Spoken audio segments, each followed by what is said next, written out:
जी हाँ, तो green energy के ऊपर सरकार ने इस समय एक बड़ा कदम उठाया है। यहाँ पर पावर मिनिस्ट्री ने पॉलिसी पेपर जारी कर दिया है और उसी पर बात करने के लिए हमारे साथ दो खास मेहमान जुड़े हुए हैं, विवेक जैन जी और नरेंद्र तनेजा जी।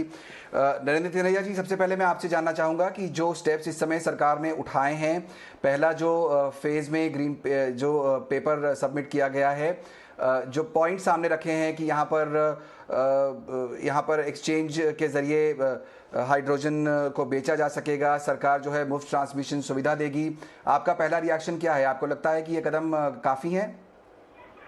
नहीं, देखिए, अभी तो ये एक पहल है। ये हाइड्रोजन जो है भविष्य है और चूंकि पूरी दुनिया में आजकल हाइड्रोजन पर फोकस है और भारत के लिए इसलिए अहम है। एक तो हम प्रदूषण कम करना चाहते हैं और क्लाइमेट डील्स जो हैं COP26 में वगैरह में हमने दस्तखत किए हैं, और दूसरा ये है कि हम अपनी निर्भरता जो ऊर्जा पे बहुत ज्यादा आयात पे है उसको कम करना चाहते हैं। तो उस तरफ ये कदम है। और ये अभी जो कदम है ये तो अभी नीति के स्तर पे, मतलब पॉलिसी इनिशिएटिव है। अब दूसरा जो है वो आपको इंफ्रास्ट्रक्चर बनाए, उसके लिए सरकार ने कुछ अपने जो है बातें लेकर के आई हैं, और उसके बाद आपने इकोसिस्टम बनाना है। तो ये एक लंबी यात्रा है, लेकिन ये है कि इतना जरूर है, इससे ये पता लगता है कि सरकार ने जो तमाम अन्य दुनिया के विकसित देश है वो सब हाइड्रोजन की दिशा में बढ़ रहे हैं, क्योंकि इसको कहा जाता है भविष्य की ऊर्जा है। हालांकि हाइड्रोजन बहुत जब से पृथ्वी बनी है, जब से हाइड्रोजन पृथ्वी पे है, लेकिन अब ये इसको माना जा रहा है कि भाई भविष्य इसका है और इसी का ज्यादा प्रयोग किया जाएगा। और 2050 तक माना जा रहा है कि लगभग 25% ऊर्जा जो है वो तमाम देशों के अंदर जो है वो हाइड्रोजन से आने वाली है। और ग्रीन हाइड्रोजन उसमें ज्यादा चुनौती भरी है, क्योंकि ग्रीन हाइड्रोजन का उत्पादन करने के लिए भी रिन्यूएबल्स एनर्जी को यूज किया जाता है। जो अभी तक जो हाइड्रोजन बनती है उसमें जो है आप प्राकृतिक गैस को यूज कर रहे हैं, पर इसमें यह है कि इसमें रिन्यूएबल एनर्जी को यूज किया जाएगा, तो कुल मिलाकर के एमिशन जो है वो लगभग ना के बराबर हो जाएंगे। तो ये एक प्रयास है। तो उस तरफ मुझे लगता है कि भारत जैसा देश जो डेंसली पॉपुलेटेड है और जहाँ पे एनर्जी डेफिसिट कंट्री है, ये बहुत अहम कदम है। और कहीं ना कहीं सरकार ने ये कन्वे करा है जो देश के अंदर भी, उद्योगों को भी और साथ में विदेश, पूरी वर्ल्ड कम्युनिटी को, कि सब देश जो है सिंसियर है और इसकी तरफ बहुत ही ठोस कदम उठाया गया है नीति के स्तर पर।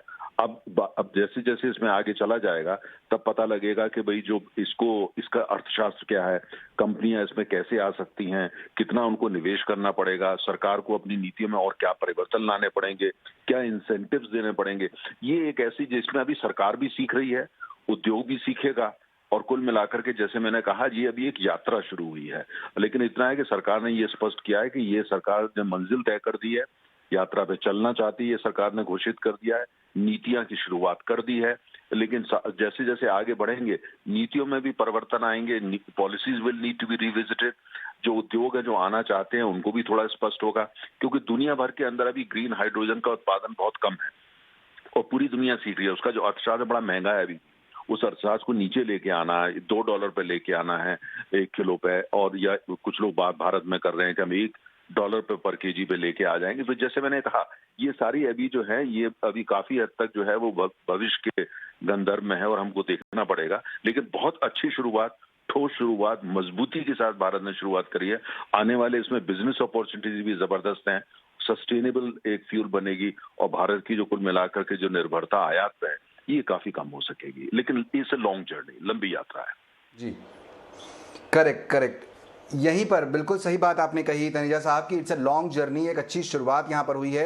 विवेक जैन जी, मैं आपको भी चर्चा में शामिल करना चाहूँगा। जो बात यहाँ पर तनेजा साहब ने भी कही कि एक्सपेंसिव बहुत है, यहाँ पर कंपनीज को मोटिवेट करना पड़ेगा, इंसेंटिवाइज करना पड़ेगा कि वो ग्रीन एनर्जी प्रोडक्शन की तरफ आगे बढ़ें। इलेक्ट्रोलाइट्स जो हैं वो अपने आप में सबसे बड़ा खर्चा बताया जा रहा है इस पूरे प्रोसेस में।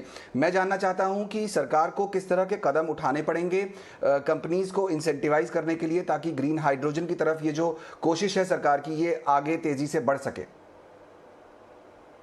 हाँ जी, शुक्रिया।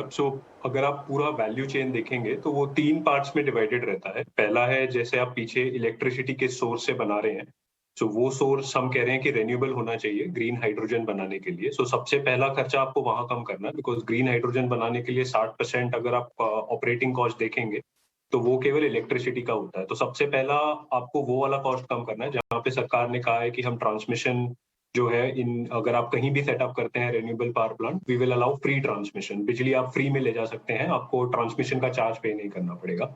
सो वो एक छोटा कंपोनेंट है, बट डेफिनेटली एक सही दिशा में एक कदम है।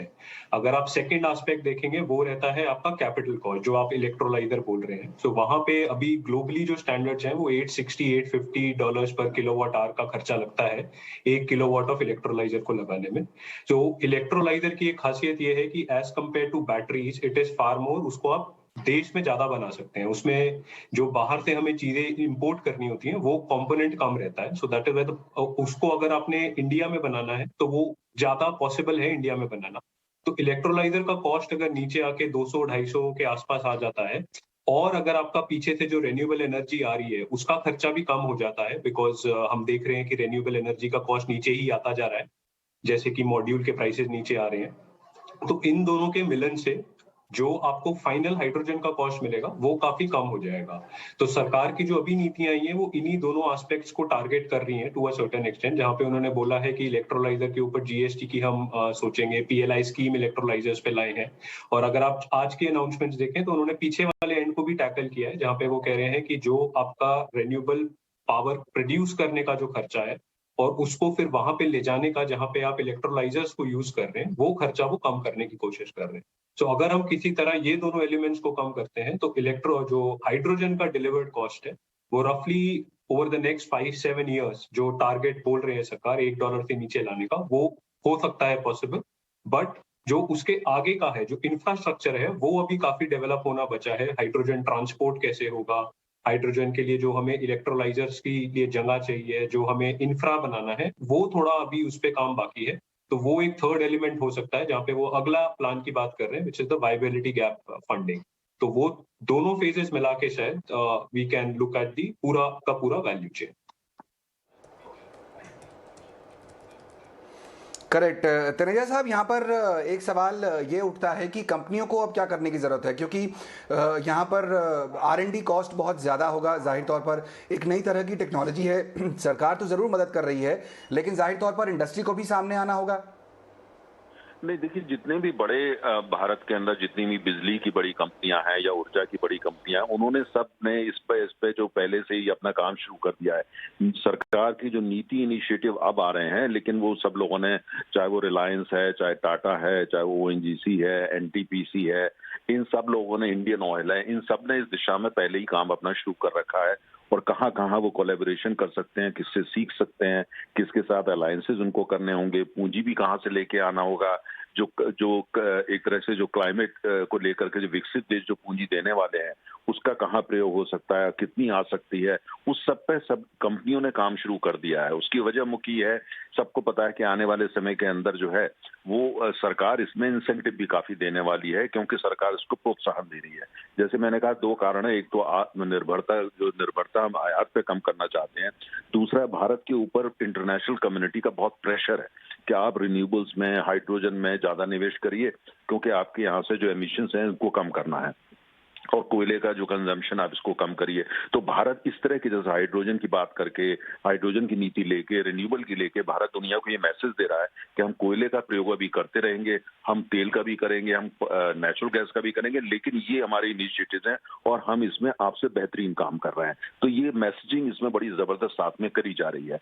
लेकिन जहां तक बिजनेसेस का ये है, अगर आप उठा करके जो बड़ी बड़ी कुछ कंपनियां को देखें, तो इन्होंने तो फंड भी एलोकेट कर दिए हैं, अलग टीम्स भी इसके लिए बना दी हैं, रिसर्च एंड डेवलपमेंट पे खुद भी काम कर रहे हैं, बाहर भी कोलैबोरेट कर रहे हैं। सरकारी कंपनियों को तो सरकार ने निर्देश भी दिया है, तो उन्होंने काम शुरू कर दिया, जैसे इंडियन ऑयल है, ONGC है, NTPC है, इन लोगों ने काफी काम। लेकिन जैसे मैंने कहा, पूरी दुनिया के अंदर अभी ग्रीन हाइड्रोजन जो है वो अभी एक, जिसे बोलने, बिल्कुल अभी शुरुआत हुई है उसकी पूरी दुनिया में, और काफी दुनिया इसको लेके उत्साहित है, क्योंकि ज्यादातर देशों को ये लगता है ग्रीन हाइड्रोजन सक्सेसफुल हो जाएगी तो तमाम देश जो ऊर्जा इंपोर्ट करते हैं, अब यूरोप में आप देख रहे हैं आजकल हेडलाइन क्या है, सारी यूक्रेन को लेके हैं। यूक्रेन नहीं है, वो एनर्जी वॉर हो रही है, ऊर्जा युद्ध शुरू हो चुका है। तो कुल सबको पता है कि ऊर्जा बहुत महत्वपूर्ण है और सब अपनी निर्भरता आयात पे कम करना चाहते हैं, और उनको लगता है कि ग्रीन हाइड्रोजन या कुल मिला के हाइड्रोजन एक ऐसा माध्यम है, चाहे वो ब्लू हाइड्रोजन हो, चाहे ग्रे हो, ब्राउन हो, कि एक ऐसा माध्यम है जिससे अपनी निर्भरता वो आयात पे कम कर सकते हैं। भारत की भी स्ट्रेटेजिक थिंकिंग यही है कि हमारी आयात पर निर्भरता कम हो, और वर्ल्ड कम्युनिटी को हम दिखा रहे हैं कि हम ये कर सकते हैं। कंपनी का जहां तक मेरा मानना है, शुरू में बड़ी कंपनियां इसमें आएंगी जो इसको अफोर्ड कर सकती हैं, जिनका इतना विजन है इस तरह के अलायंस। उसके बाद जब इकोसिस्टम बनने लगेगा, माहौल बनना पड़ेगा, सरकार की नीतियां स्पष्ट हो जाएंगी, पूंजी को लेके खासतौर से इनसे, तब आप देखेंगे कि मीडियम से स्मॉल वाले भी इसमें आएंगे। क्योंकि अगर आपने इसको मूवमेंट बनाना है पूरे देश में, तो फिर माननीय बात है कि जो स्मॉल और मीडियम साइज की कंपनियां, वो भी कहीं ना कहीं इसमें प्ले करेंगे। लेकिन अभी बड़ी कंपनियां लीड लेंगी, सरकार को ठोस नीतियां लेके आनी पड़ेंगी। साथ में ये भी जरूरी है कि नीतियों के साथ साथ ठोस काम ये जो कंपनियां आगे आ रही हैं ये करके दिखाएं, और सरकार इनको इंसेंटिवाइज करे, तभी हमको। लेकिन जैसे मैंने कहा, अभी हेडलाइन ये बनेगी, लेकिन इंसेंटिवाइज करे और ये बड़ी कंपनियां आगे आए, आपको काम देखेगा जी। करेक्ट। तो 5 से 7 साल, बिल्कुल। मेरा अगला सवाल वही था विवेक जी से। विवेक जी, टेक्नोलॉजी के हिसाब से हमारी कंपनियां कितनी इक्विप्ड हैं इस समय? ग्रीन हाइड्रोजन की पॉलिसी तो सरकार ले आई है और अब काम शुरू हो गया है, लेकिन हमारी कंपनीज, हमारी जो इंडस्ट्री है वो कितनी इक्विप्ड है, और किस टाइम फ्रेम को लेकर चलना चाहिए? एक रियलिस्टिक टाइम फ्रेम जहां पर हम ये मान के चलें कि एक मेजॉरिटी जो हमारा एनर्जी कंजम्पशन है वो ग्रीन हाइड्रोजन या इस तरह के जो क्लीन एनर्जीज हैं वहां पर शुरू हो जाएगा आने वाले समय में। तो देखिए, इसमें अगर आप दोबारा बाइफरकेट करें तो दोनों एंड्स में अलग अलग डेवलपमेंट पेस रहा है। जो पीछे रिन्यूएबल एनर्जी जनरेशन का है वो इंडिया ने 2007-8 में स्टार्ट किया था, तो आज हम काफी आगे आ गए। तो इंडिया में अगर आप टोटल रिन्यूएबल कैपेसिटी देखेंगे, रफली 80 गीगावाट्स के आसपास है, विंड और सोलर मिला के। बट जब आप ग्रीन हाइड्रोजन पे जाते हैं तो पीछे केवल रिन्यूएबल होना ही सोल्यूशन नहीं है, उसको राउंड द क्लॉक पावर भी चाहिए ग्रीन हाइड्रोजन को कॉन्टिन्यूसली बनाने के लिए। अभी क्या रहता है, सोलर और wind part of the day में अवेलेबल है, पूरे टाइम फ्रेम में अवेलेबल नहीं है, पर आपको वो बिजली पूरे 24 घंटे चाहिए ताकि आपका इलेक्ट्रोलाइजर भी पूरे 24 घंटे चल पाए। तो पहला स्टेप करना पड़ेगा कि पहले हमें जो रिन्यूएबल है उसको इंटरमिटेंट पावर से हमें राउंड द क्लॉक पावर में कन्वर्ट करना है। वहां पे हमें या तो जो उन्होंने स्टोरेज की बात की है, बैंकिंग की बात की है, वो पहला स्टेप होगा।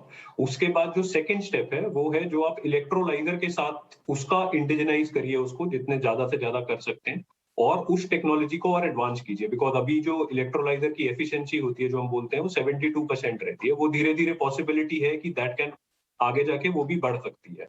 और तीसरी चीज है जो आगे का आपको इंफ्रास्ट्रक्चर बनाना है। आपने पीछे वाले अगर दोनों काम कर लिए, जो आपने राउंड द क्लॉक पावर भी प्रोवाइड कर दी और आपने इलेक्ट्रोलाइजर का खर्चा भी नीचे कर दिया, तो तीसरा पार्ट है जो आपका इंफ्रास्ट्रक्चर बनाने का है। जैसे मैंने कहा कि हाइड्रोजन पंप पे अगर आपको डिस्पेंस करनी है तो उसके लिए पाइपलाइन है, जो एग्जिस्टिंग पाइपलाइन है उनको रीमॉडल करना पड़ेगा ताकि वो हाइड्रोजन सप्लाई करे, या फिर आपको अलग पेट्रोल पंप्स या जैसे भी आप डिस्पेंस करना चाहते हैं वो करें। सो उस पूरे प्रोसेस के अंदर ऐसा नहीं है कि वो 1-2 साल में हो जाएगा, उसको थोड़ा टाइम लगेगा। जो अगर आप ग्लोबली भी कंपनीज देखें या कंट्रीज देखें, तो वहां पे हाइड्रोजन सबसे पहले जो है वो इंडस्ट्रीज ने अडॉप्ट की है। जहां पे जैसे स्टील है वो अभी अगर नेचुरल गैस यूज करते हैं, पेट्रोकेमिकल्स हैं जो नेचुरल गैस यूज करते हैं, फर्टिलाइजर है जो नेचुरल गैस यूज करते हैं, तो सबसे पहले उन्होंने अपने आप को कन्वर्ट किया है। सो अगर आप ट्रांजिशन देखें, सबसे पहले इंडस्ट्रीज होगा, फिर उसके बाद मोबिलिटी आएगा, और मोबिलिटी मतलब जो वाहनों में यूज होगा वो हमारा सेकेंड फेज होगा। मेरे अनुसार वो अभी प्रोसेस थोड़ा लंबा है, 5 से 10 साल की जर्नी है। उससे पहले धीरे धीरे स्टेप्स में इंक्रीमेंट होगा, और वो जर्नी ऑलमोस्ट सिमिलर होगी जो हमने सोलर साइड पे देखी है कि 10 साल में हम 80 गीगावाट पे पहुंचे हैं। After it reaches a certain scale वो ग्रोथ बहुत तेज होने लग जाती है। तो अगर आप 5-7 साल बाद देखेंगे, जब ये तीनों चीजें अलाइन हो जाएंगी तो शायद ग्रोथ फास्ट दिखेगी। बट अभी पॉलिसी इन प्लेस है टू एनेबल दैट, और गवर्नमेंट ने एक इंटेंट दिखाई है कि हम इसके ऊपर काम करना चाहते हैं।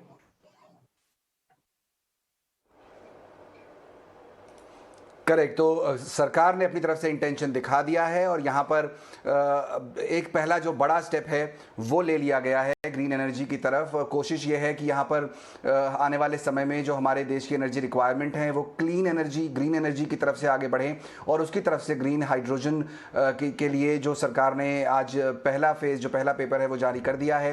कंपनियों को इंसेंटिवाइज करने की कोशिश है और यहाँ से मौका भी दिया जाएगा, जैसा कि तनेजा साहब कह रहे हैं कि पहले बड़ी कंपनियां आएंगी सामने यहाँ पर जिनके पास टेक्नोलॉजी मौजूद है उनके पास।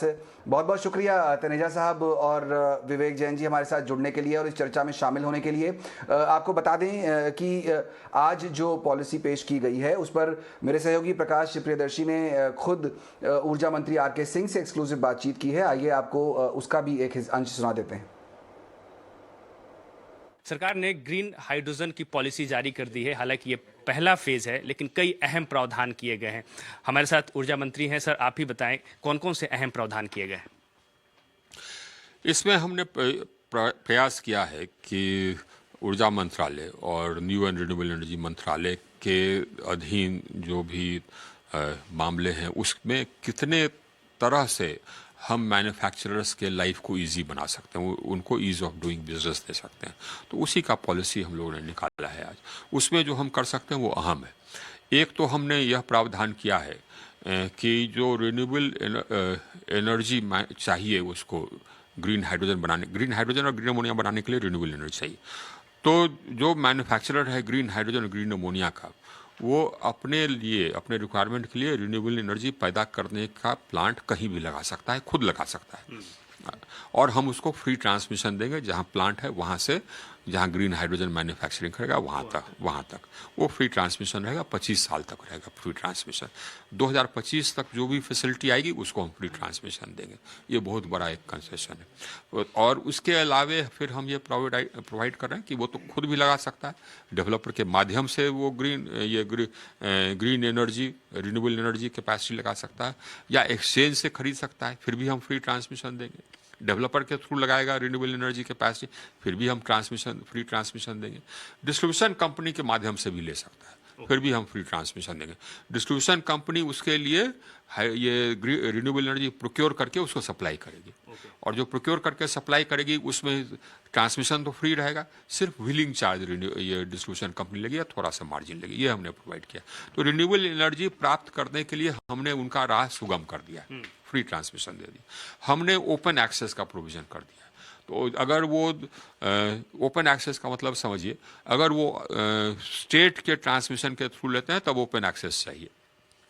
तो ओपन एक्सेस का हमने प्रावधान किया है कि 15 दिन के अंदर दे दिया जाएगा। और ये ओपन एक्सेस बिना एडिशनल सरचार्ज होकर के होगा। तो ओपन एक्सेस एप्लीकेशन के 15 दिन के अंदर हो जाएगा। हमने बैंकिंग का प्रावधान कर दिया, तो 30 दिन तक हम बैंकिंग करेंगे। हमने यह भी प्रावधान कर दिया है कि वो चाहे तो सीधे ISTS ग्रिड से कनेक्ट हो जाए, तो उनका लाइफ ऑल सिंपलर हो जाएगा और आसान हो जाएगा लाइफ। तो ये हो गया, कनेक्टिविटी में प्रायोरिटी मिलेगी। कनेक्टिविटी मिल गया, ओपन एक्सेस मिल गया, बैंकिंग हो गई। तो उनका बैंकिंग का मतलब हुआ कि उनको कभी भी सरप्लस, वो ज़्यादा सरप्लस जनरेट कर सकते हैं दिन में, या विंड के साथ करेंगे तो दिन में शाम को ज़्यादा सरप्लस करके उसको बैंक कर सकते हैं। 30 दिन को डिस्कॉम के पास करेंगे, बैंक डिस्कॉम के पास 30 दिन तक होगा बैंकिंग। और उसको वो इस्तेमाल कर सकते हैं रात में। तब वो राउंड द क्लॉक भी मैन्युफैक्चरिंग कर सकते हैं, ग्रीन दो शिफ्ट में ग्रीन हाइड्रोजन मैन्युफैक्चर कर सकते हैं, जो कि बेनिफिशियल होगा। इलेक्ट्रोलाइजर कॉस्ट उससे कम होगा। उसके अतिरिक्त हमने यह भी प्रावधान किया है कि साहब वो डिस्ट्रीब्यूशन कंपनी के माध्यम से भी रिन्यूएबल एनर्जी खरीद सकता है। डिस्ट्रीब्यूशन कंपनी जो परचेज कॉस्ट है वो चार्ज करेगी, व्हीलिंग चार्जेज ले लेगी। उसके अलावे पोर्ट पर हम ये बंकर वगैरह बनाने के लिए हम उसको ज़मीन देंगे। तो ये सब फैसिलिटीज़ देने से हमको लगता है कि उनको कॉस्ट ऑफ एनर्जी बहुत कम हो जाएगी।